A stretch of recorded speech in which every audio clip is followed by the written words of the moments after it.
Today on the Relationship Renovation podcast, we explore a really important topic, and that is service in the military and how it affects individuals and the couple. We are really lucky to have Elaine Maher, who spent almost 2 decades as a civilian working in the Army, helping couples, helping individuals deal with how deployment, how possibly PTSD, how all the stresses of that career can have an effect on them. And we really know it's important subject matter, so please stick with us.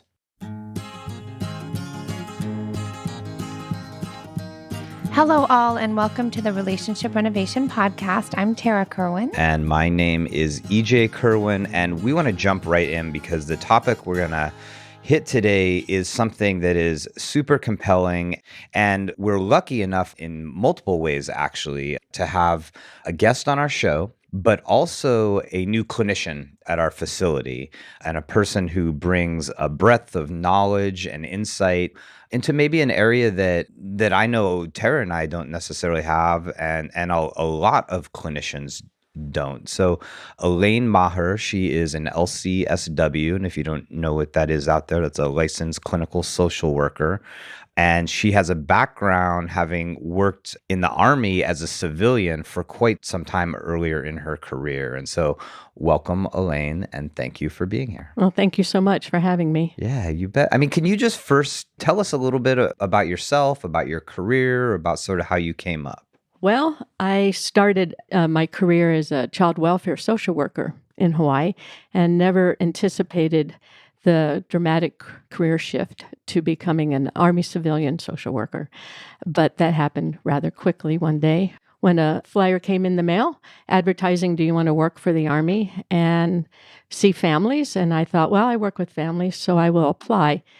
As it turned out, I was the only applicant on the island, and it was a big career switch because I knew nothing of what I was getting myself into. Can I just ask, how old were you at that time? I was 46. Wow. And how long had you been a therapist at that point? At that point, I had a late start, so really only about 3-4 years. Okay. Yeah, I had a former career in physical therapy and made the switch. I'm imagining you right now opening up that mailbox, seeing that you want to be in the Army. And at 46, Elaine's like, absolutely, let's do this. Let's have a massive career shift. Yeah. I mean, that's our topic today, right? Is that you thought it would be an interesting idea for us to discuss how individuals who are in the armed services, the effects that has on their relationship. I mean, what do you think? Like, what's a good way for us to begin this conversation? I think the conversation would begin with the best of intentions on everybody's behalf. A young family is going to have a great career. They're going to be able to raise their kid. They're going to get to see the world. And many did not anticipate being deployed. Many did not anticipate the transfers were going to be quite so challenging. And so with the best of intentions, couples join, they love each other. And then real life hits with the time constraints that the military puts on a young soldier, the time away. Even a deployment that's supposed to take 12 months ends up taking 15 to 18 months when you factor in training, extensions. So the challenges are great. I have goosebumps while you're talking because we've worked with a lot of couples with military background. You know, they come in, 10, 15 years into it after having kids, and it's exactly what you said. They go in with the best of intentions and we're going to support each other, but they have no idea just how stressful that transition or even time away will be. And they come in feeling broken, like, wow, everything we thought we could handle, we couldn't. And so I just love that we're going to be doing this topic because there are a lot of couples out there who struggle when one partner, or maybe even both, are in the military. Correct. And how to manage and talk about those transitions and cope with them instead of waiting until it's too late. Yeah. So what was the entry point that you most often noticed when a couple would come in? Would it be the couple coming in to see you? Would it be like one individual from the couple? Like what did you notice? Well, originally it was the spouses that were finding themselves alone on an island, for example, on Oahu, in a pineapple field, and their husband or their partner just deployed, and suddenly they're very alone. So the entry point was usually by the partner feeling depressed and lonely. And after the return, post redeployment, the first month would be idyllic. They were so happy to be together again. And then the reality would set in, the sleepless nights, the disillusionment that return home was going to be easy with children you haven't seen for a year, maybe a year and a half, a wife or husband who's been alone, forced to cope on their own, gaining independence, and sleepless nights and all the impact that a deployment has, causing anger, usually anger, and isolation, and a lack of ability to communicate that to the partner mostly because they didn't want to upset them with what had happened. Yeah. Well, and then also on the flip end, the person who was deployed coming home with their own experiences of, we have no idea. We know there's a lot of PTSD and trauma that comes in that. Yeah. What were the dynamics that you most often noted in couples that they were struggling with? Frequently, the dynamic, unfortunately, was something that got them in trouble. So an abusive incident, maybe too much drinking, the cops being called, or if they were on base, the military police coming. And that was my entry point often because I was with family advocacy. Some would seek prevention, but frequently, unfortunately, they were guided in, sometimes against even what they wanted to come in to talk about. Yeah.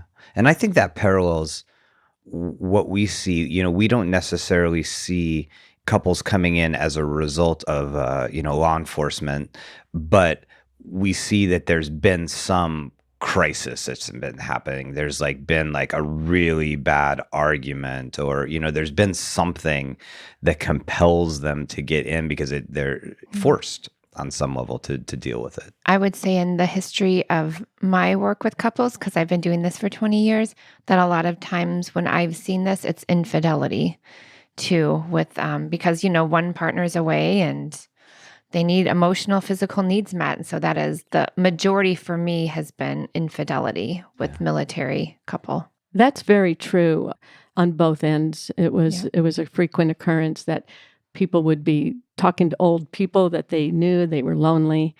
And that would result, unfortunately, though, often in a verbal conflict or something drawing attention to them. Yeah. If it couldn't be handled, with the anger issues, which were prevalent upon redeployment, that would just spark all kinds of behaviors that they were not accustomed to dealing with. Yeah, and probably didn't have the tools to sort through in a healthy way.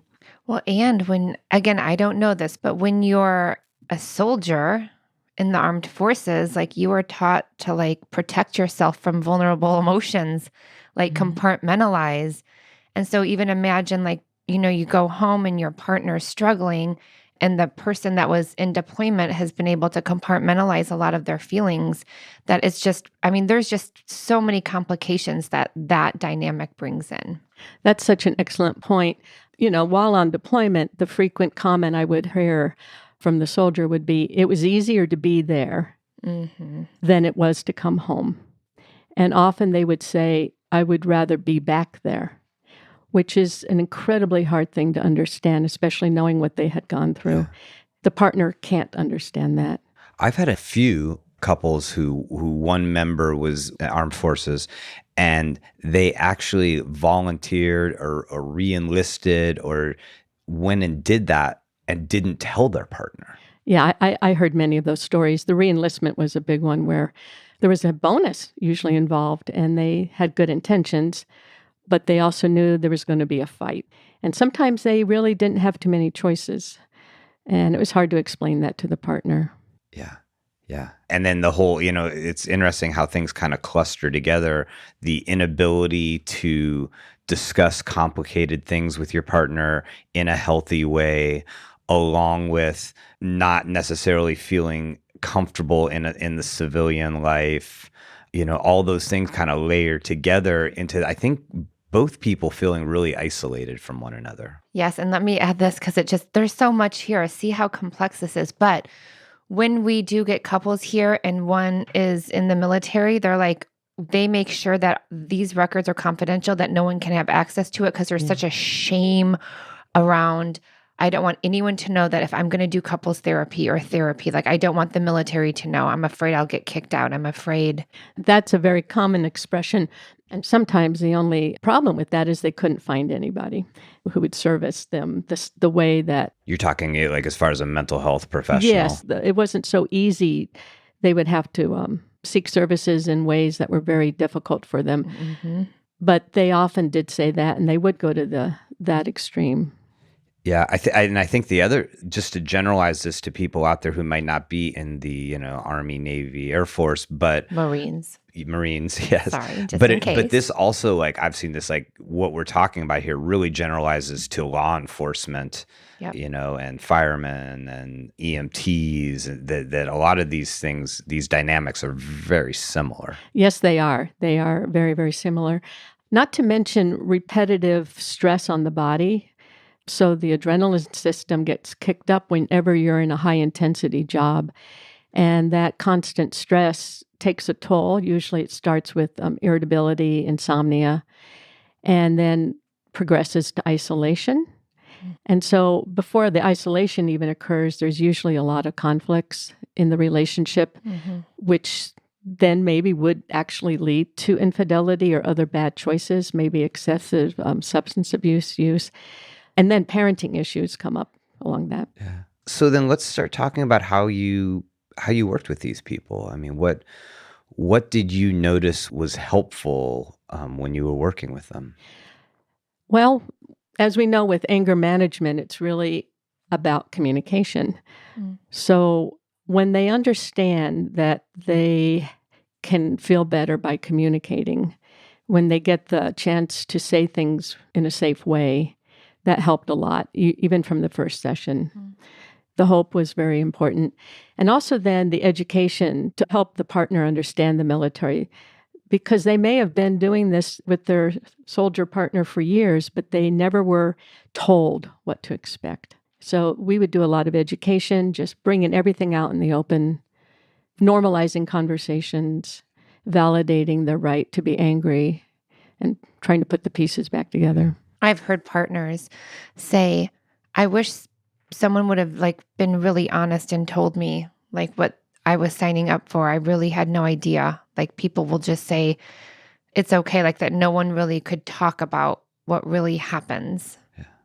So what would you say if you're saying one of the first things was some psychoeducation, some normalization of their struggles? What were some primary things that you helped them understand they weren't alone in this? This is common. Actually, exactly what you just said. They were surprised to learn how common this was. They really believed that other people looked happy. They would see them out, out and around, having a good time, and that they were somehow doing something wrong. When they realized that they were not alone, that this was a very common issue, and that it could be managed, they did feel better right away. Yeah, because then it almost creates space, right? Because when you're not only suffering, but then you think you're the only one that's suffering in this way, you internally start to feel very boxed in and don't feel like you have a lot of choices. Correct, exactly that. Once there was hope given, once there was an avenue, a plan, we're going to help you, and in a few sessions, we're going to get this going very well. Surprising to me that it went very well. We would offer multiple services, individual counseling groups, as much as we could offer them. Yeah. Say more about that. When it started going well, it just went well. Yeah, it would go well. The ability to understand what was happening with post-deployment reactions was most often needed to be heard by the soldier. They did not understand that anger was going to be a problem because they thought they were going to be so happy coming home. Yeah. And so the education mostly on what happened to their bodies, what the stresses were, and then gradually letting some of them know they might have some trauma reactions, and we would have to educate them on what those would look like and look out for. I'm just having this visual of going from this feeling really alone and scared and thinking you're uniquely broken to going into this safe place where it's oh, so many people struggle with this, and we're going to wrap you up in a little blanket, and we're going to make sure that you're okay, and that outside support is so important. That's on the best case scenarios. Right. But I want to bring up what often did happen, which was they ignored the problem. They didn't seek help. They weren't brought into any sort of need to seek help. And now we might fast forward out of the military, maybe divorced, maybe remarried, and they never got the counseling that they could have benefited from. So that was a good case scenario when they Yeah. got that support. Do you think that there's any sort of shift going on in the armed forces, in the therapeutic community around like people seeing it as an option before it's like they have no choice, like they have court ordered treatment or whatever? I saw a big shift from when I started in, late 2003.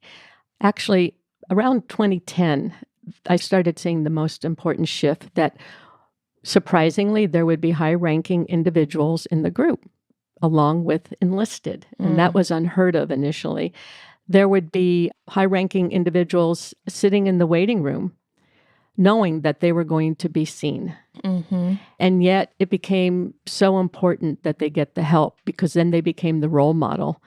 And I was really grateful to start seeing that. Yeah, like top down, that if the top of the pyramid is engaging in this process and seeing that it's actually okay, and not just okay, but actually beneficial, there's a higher likelihood like that'll spread out in many ways, right? Everywhere from like very high, like in the policy, but then also just down to like a personal relationship with somebody who's enlisted, saying like, hey, look, I know this might be helpful for you. That's correct. When we could educate during deployments, the partners left behind with many group offerings, flyers that would go out, whatever, to let them know that return from deployment was going to take a joint effort. Mm-hmm. They had a role in that. So I think this is a great entry point then for an aspect of this conversation that we sort of touched on before we began, which is that there's a balance between the individual who's in the service and treating individual issues that they're dealing with, but then also the treatment of supporting a couple. Correct. And how those two things overlap, stumble on each other. Can you tell us a little bit about that? Yes, that's an excellent point. We would have many servicemen come in and they would be seeking treatment for the trauma.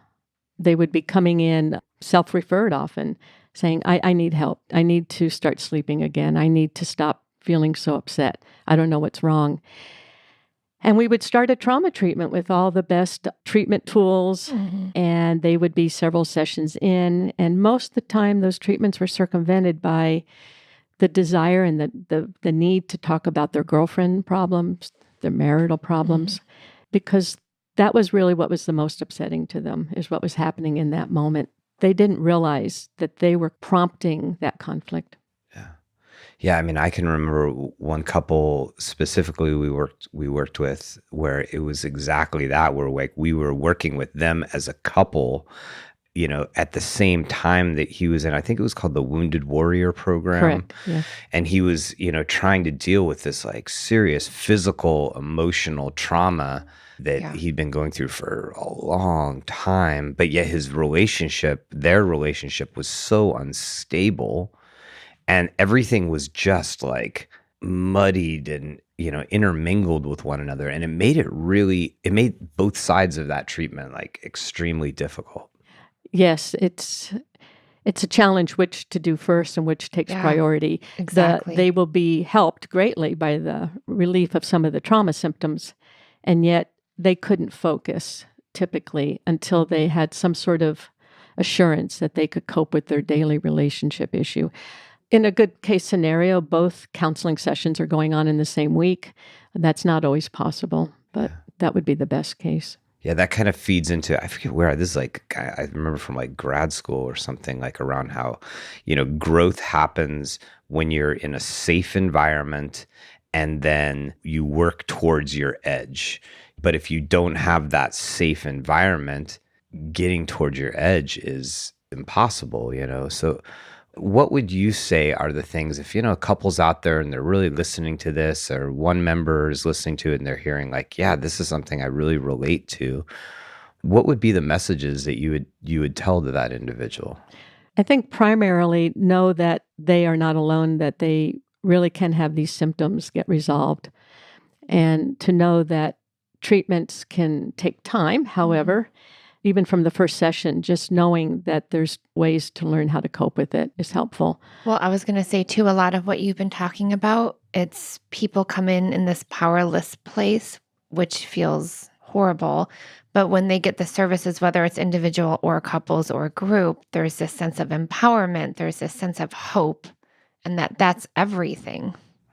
I would agree. The sense of hope and knowing that somebody is going to help Yeah. them through it does change everything. They can come in and feel very wounded in the beginning and leave with a smile and a plan. For me, what I'm really taking from this is just the psychoeducation piece. Because again, I think a lot of couples go in like, we love each other, everything's going to be fine. And they just don't have the skills or education to know all the different complexities of things that can happen when you are in a military relationship. And so that psychoeducation piece, like just so people know to like look out for it, like this could happen. PTSD could happen, right? Insomnia can happen. Unrealistic expectations can happen, and we don't talk about them. Physical, emotional needs going unmet, that can happen. Exactly. And also, I didn't mention grief, unrecognized grief. There's disillusionment about what you thought it was going to be like when you're deployed and what the whole picture was going to look like. And there's a certain amount of grief that does present itself as anger and unrecognized sadness, which would not be thought of, not to mention if they had lost other service people that they knew. Do you think if everyone knew this before going into the military, they'd be like, I don't really want to prepare for all of that stuff?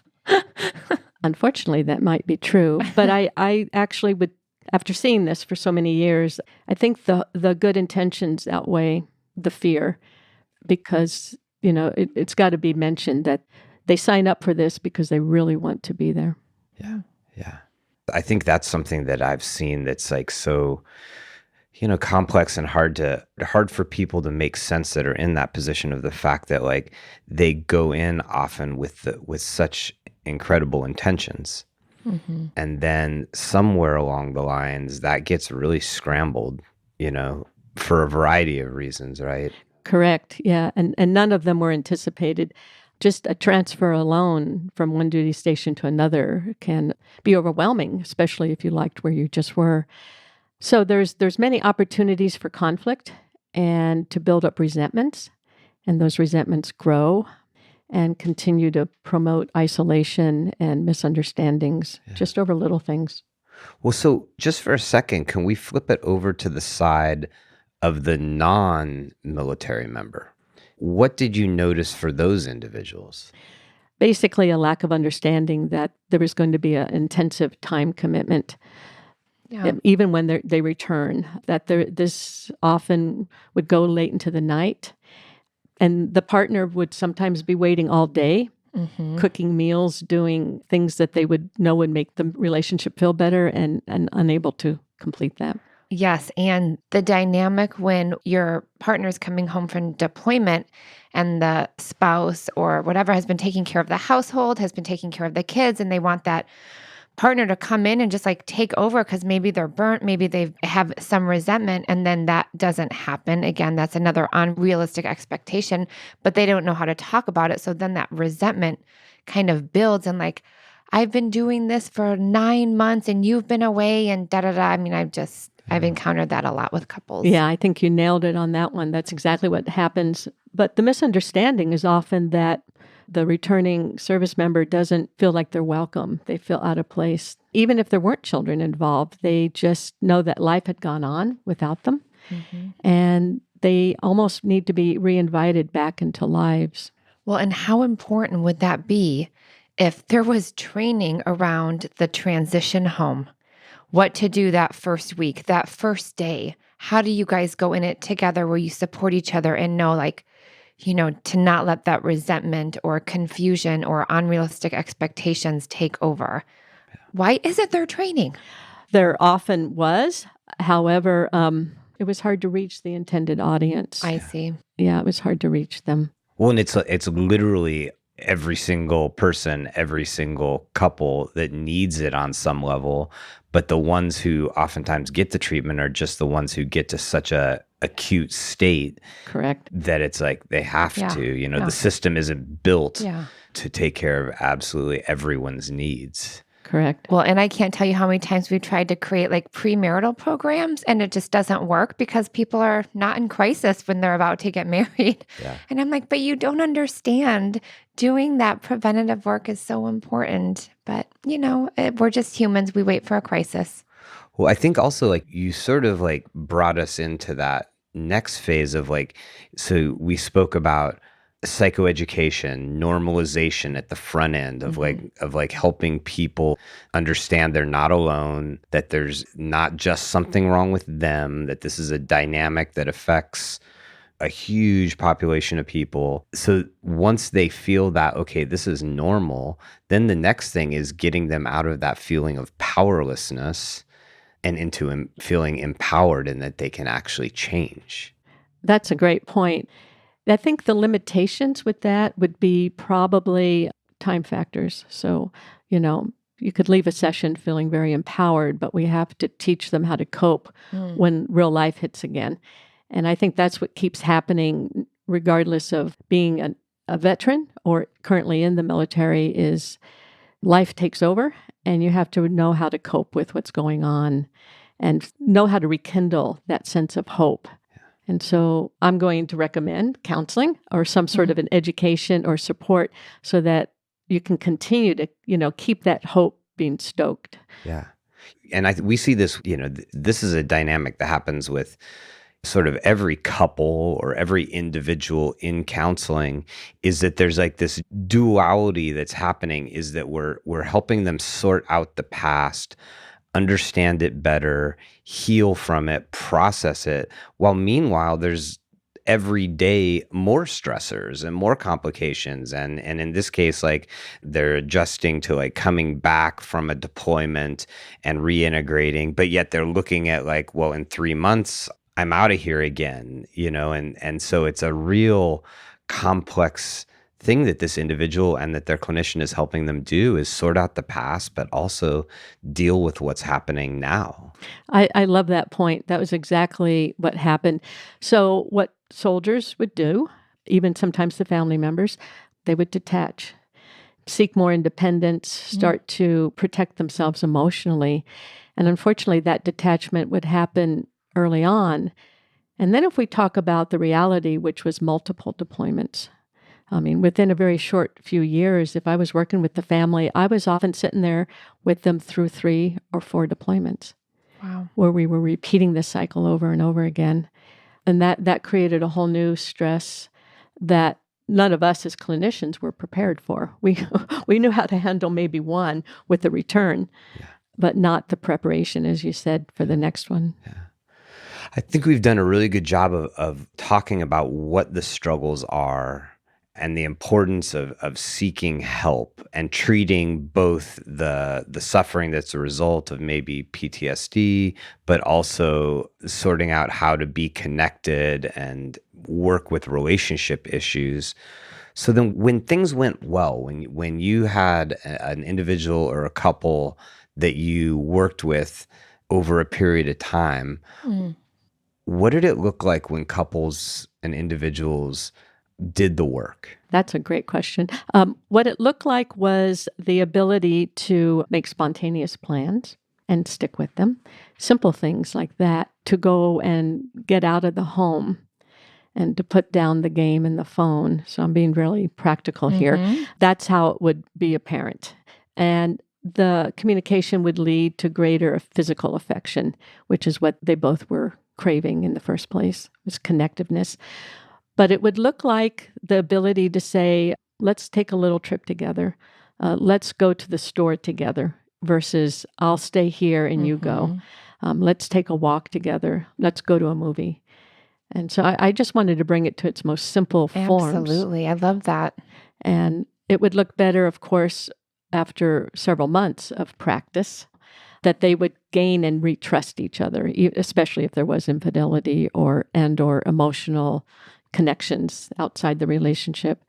They would just trust their partner again. Yeah. They would trust that they were telling them the truth. They wouldn't need to keep looking at the phone and questioning and doing all those behaviors that keep the resentment going. They were building emotional safety. Yes. The number one thing we do here at Relationship Renovation. Yeah. It's the best thing ever.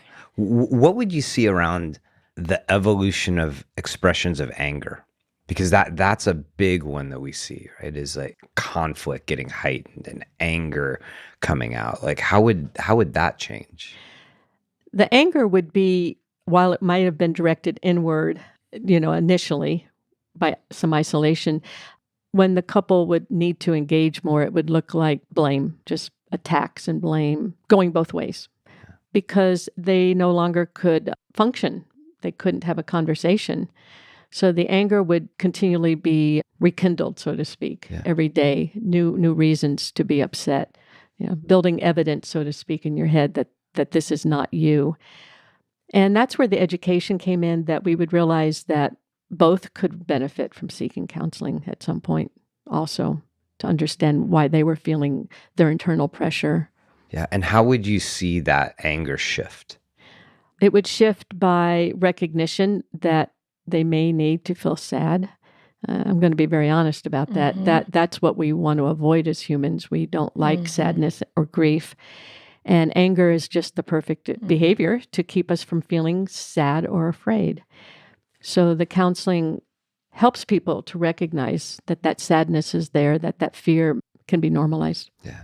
I think that is like such an incredibly important point for everyone out there, because the way I describe it to clients is like, and this is sort of my perception developed upon, reading and working with people, is that anger is a motive. It's not necessarily an emotion. And that if people can get an understanding of what lies underneath the anger and then find a way to express it, it does a couple things. I mean, one, it becomes hearable, right? It becomes something that it's connectable, it's vulnerable. Their partner actually can lean into it. And then it allows for resolution, right? Because if you're always expressing through anger, you're not really getting to what needs to be expressed. You're not really getting to what needs to be processed. But yet you think, like, when I'm angry with someone, you think like, I'm getting it out, but you're not. You're just sort of like spinning your wheels. Does that make sense? Yes. Oh, yeah, that makes sense. The problem with anger is addictive and it feels good. Yes. And to talk people out of anger, in a sense, they don't really want to give it up because it's been a very effective tool. It takes a little patience and understanding in therapy to understand that the way out of anger is to learn to express and understand your feelings. Darn it anyway. I know. Yeah. It was so funny. I was doing a old story, new story with an individual client yesterday. And she was like, I was like, okay, so what were the like feelings that you were coming in with? And she's like, anger, frustration, like just, right, all of the angry, irritated, aggressive. And I was like, okay, what was under those? Because she couldn't identify anything under that until we had like 5-6 months of therapy. And she started to like, her voice started to crackle, and under that was massive grief. But she wasn't able to get to that before she started therapy. And then 5 months in, she is just like, it was grief, it was loneliness, it was fear, it was insecurity.